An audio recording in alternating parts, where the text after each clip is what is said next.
In the Obama Chronicle segment tonight, the senator's money vision. During my interview with him, I put forth that his tax the rich philosophy might be a socialistic tenet called income redistribution. You're taking the wealthy in America and the big earners, okay? Right. You're taking money away from them and you're giving it to people who don't. That's called income redistribution. It's a socialist tenet. Bill, come on, you know that. Bill, you went to Harvard. Teddy Roosevelt supported a progressive income tax. Look. Not at the level you do. Bill, I don't like paying taxes. What, you think I like writing a check? What I believe is that there's certain things we've got to do. And we've got to help people who are having a tough time.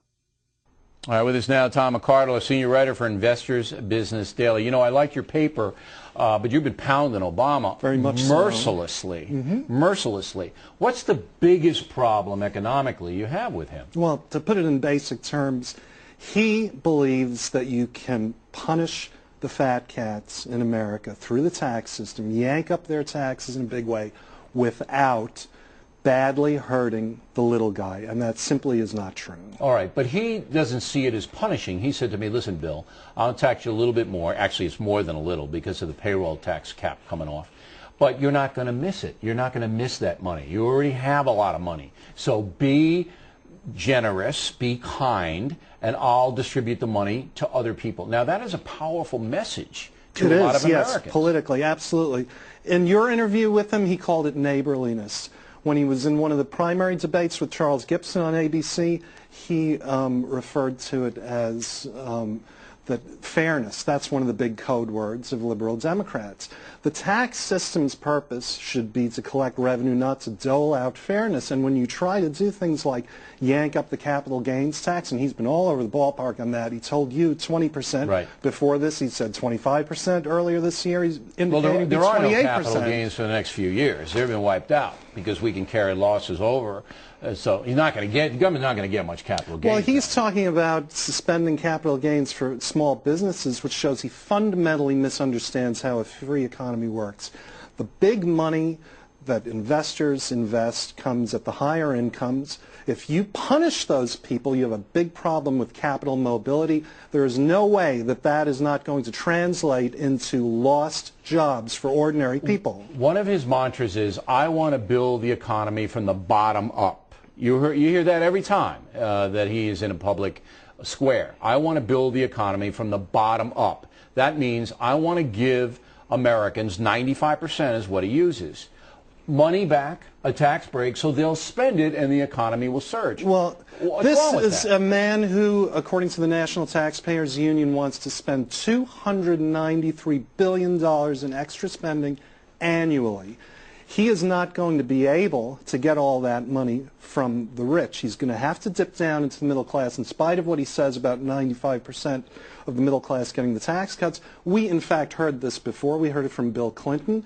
The centerpiece of his great economic plan in '92, endorsed by all these economists, was a middle class tax cut. Bill Clinton was not in office 1 month before he gave an address to the nation saying not only is there not going to be a middle class tax cut, we're going to have a middle class tax increase. Well, that's what's going to happen this time because of the bailout. There isn't any money for any of this. And I said that if John McCain were smart, in the next debate, he'd say, you can't do anything. We just don't have. Where are you going to buy it? China going to lend it to you? Where are you going to get it? Because there aren't enough people in the country, as you said, to provide the funds to expand the government and pay out the bailout. It's not going to happen. So I think Barack Obama knows that, and he's actually said that recently. So, you know, some of the things I want to do, we're going to have to postpone. Yes, that's right. See, I don't see Obama as a socialist. You guys do at Investors Business Daily. You think, I guess, he's Fidel Castro's cousin. Well, I don't economically. I see him as more of an opportunist selling this program to get elected. I don't think he himself is a socialist. Well, I think that when he gets into office, there's going to be some big differences between some of the promises he makes on tax cuts during this campaign and what actually ends up materializing. That's what I think. I don't think he can do this stuff without look, if he gets elected and we're paying off this huge bailout, and then he says we're going to have universal health care to the tune of another $500 billion, which is what it would take. $100 billion a year health care will cost to try to get universal coverage. And then you know what? According to health care experts like Robert Lazewski with the health care blog, that will, because there's no cost containment in Obama's plan, cause health care prices to rise, and then you'll have to have a second wave of health care reform. So that's when we go whole hog socialism. Though. That's impossible. You can't do it. How is he going to fund it? How? Well, that's right. He can't. That's right. So I don't think we should be that worried about it. That's what I'm saying. He can't. He can't do it. Well, I don't know. You have a far-left president in the Oval Office, and you have both houses of Congress controlled by the Democratic Party.